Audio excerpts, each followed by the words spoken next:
بسم اللہ الرحمن الرحیم۔ السلام علیکم ورحمۃ اللہ وبرکاتہ۔ دوستو، ہم پھر سے آپ کے لے کر حاضر ہوئے ہیں قاری حنیف ملتانی رحمۃ اللہ علیہ کا بیان۔ دوستو، بیان بہت ہی خوبصورت ہے، بیان کو مکمل سنیے گا آخر تک، جزاک اللہ۔ چلے دیر نہ کرتے ہوئے بیان کو شروع کر لیتے ہیں۔ قاری محمد حنیف صاحب ملتانی رحمۃ اللہ علیہ سیدنا خالد بن ولید رضی اللہ تعالیٰ عنہ کے موضوع پر کراچی میں خطاب فرما رہے ہیں، سماعت فرمائیں۔ شکریہ۔ وَأَزْوَاجِهِ وَذُرِّيَّاتِهِ وَبَارَكَ وَسَلَّمَ تَسْلِيمًا كَثِيرًا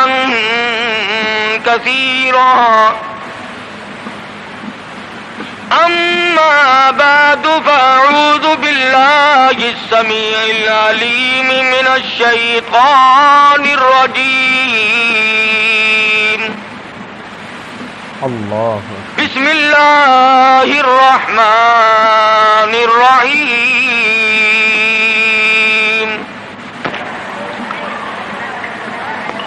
إذا جاء نصر الله والفتح ورأيت الناس يدخلون في دين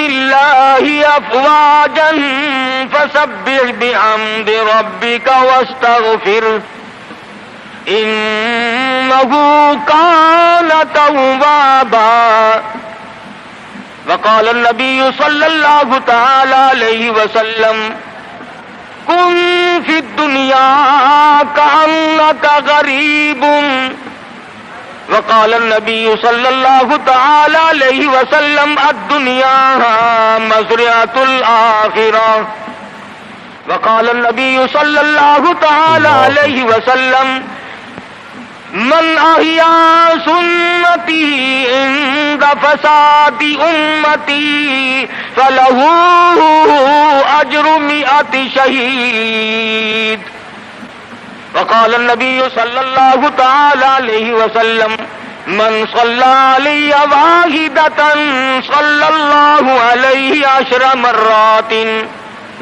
صدق الله مولانا العلي العظيم وصدق رسوله النبي الكريم ونحن على ذلك لمن الشاهدين والشاكرين والحمد لله رب العالمين۔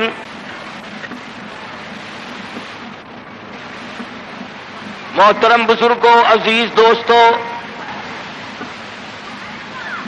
حضرت محمد الرسول اللہ صلی اللہ تعالی علیہ وسلم کی تشریف آوری تھی۔ آپ نے تشریف لا کر دنیا بنی نو انسان کو امن کا پیغام دیا، راست بازی کا سبق پڑھایا، حق و صداقت کا درس دیا، اور انہیں یہ بتلایا کہ میں اللہ تبارک و تعالیٰ کی طرف سے نبی بن کر آیا ہوں تمہاری رہنمائی کے لیے۔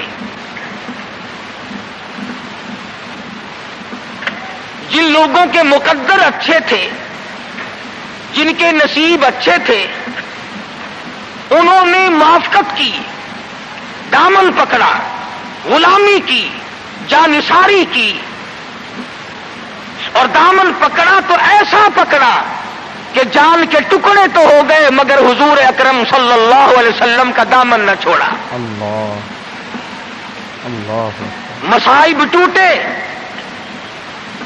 طوفان کے پہاڑ بن کر ان کے سامنے آئے،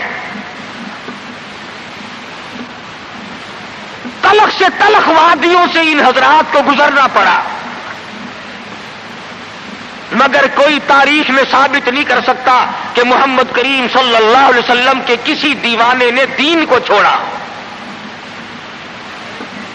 امیر تھا یا غریب تھا، مرد تھا یا عورت تھی، کوئی بھی تھا، اور کیوں نہ ہو، جب ان کے سامنے محمد مصطفیٰ صلی اللہ علیہ وسلم دکھ اٹھایا کرتے تھے، صحابہ کرام کی جان نکل جاتی تھی۔ مکہ مکرمہ ہے، اللہ پاک ہر مسلمان کو زیارت نصیب فرمائے، آمین کہہ دو۔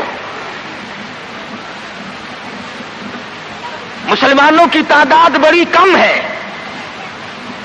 بہت تھوڑی سی تعداد ہے، کفر زوروں پہ ہے، جہالت نے انگڑائیاں لے رکھی ہیں، اور وہ دار الندوہ میں بیٹھ کر مشورے کرتے ہیں کہ اس نبوت کے مشن کو ختم کیا جائے۔ قرآن کریم نے ان لوگوں کے مشوروں کو بھی نقل کر دیا، فرمایا وَإِذْ يَمْكُرُ بِكَ الَّذِينَ كَفَرُوا لِيُثْبِتُوكَ۔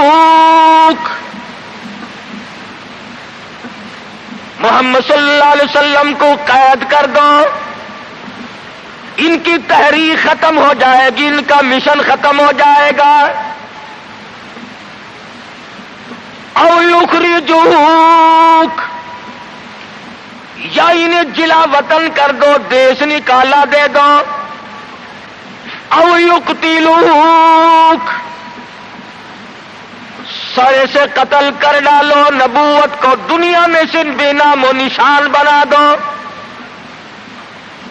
اللہ پاک فرماتے ہیں تم نے بھی تدبیر بنائی، تم نے بھی تجویز کی، وَيَمْكُرُونَ وَيَمْكُرُ اللَّهُ،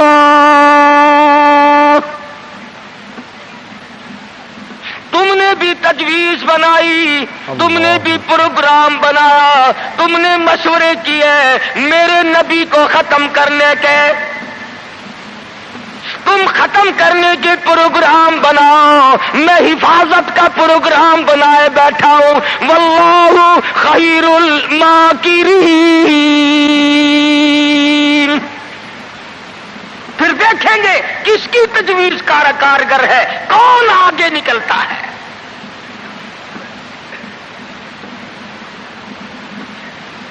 یہ مارنے کے درپے ہیں، یہ ختم کرنے کے درپے ہیں، یہ مٹانا چاہتے ہیں، اور اللہ کریم کے سامنے ادھر مدنی کریم صلی اللہ علیہ وسلم ساری رات سجدے فرماتے ہیں۔ سیدہ عائشہ صدیقہ رضی اللہ تعالیٰ عنہا فرماتی ہے میں سوئی ہوئی تھی، اچانک میری آنکھ کھلی، آپ کا سر سجدے میں ہے، اتنے رو رو کر دعائیں کرتے ہیں، اس قدر آہذاری کی، اس قدر عاجزی فرمائی، آپ کا سانس گھٹنے لگا۔ عائشہ صدیقہ فرماتی ہے میں کلیجے کو پکڑ کر بیٹھ گئی، کہیں آج میں بیوہ تو نہیں ہو جاؤں گی۔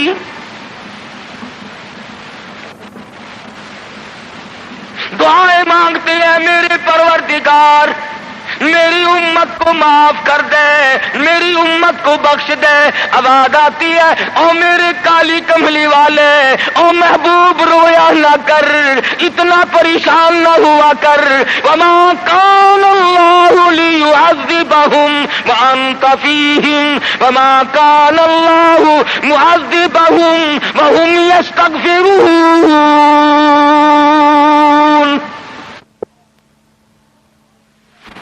میرے محبوب جب تک آپ ان لوگوں میں موجود ہیں، میں وعدہ کرتا ہوں ان کو کوئی عذاب نہ دوں گا، اللہ اکبر، ان کو ذلیل نہ کروں گا، ان کو برباد نہ کروں گا۔ اور میرے پروردگار موت تو برحق ہے، موت تو سب کی آئے گی، میں تو یہ وعدہ چاہتا ہوں میرے بعد کی آنے والی، میں جب پردہ کر جاؤں، جب میں رخصت ہو جاؤں، میرے بعد میں جو امت بچے اس کو بھی عذاب نہ دے۔ آواز آئی محبوب تیرے آنسو مجھ سے دیکھے نہیں جاتے۔ وما کان اللہ معذبہم وہم یستغفرون۔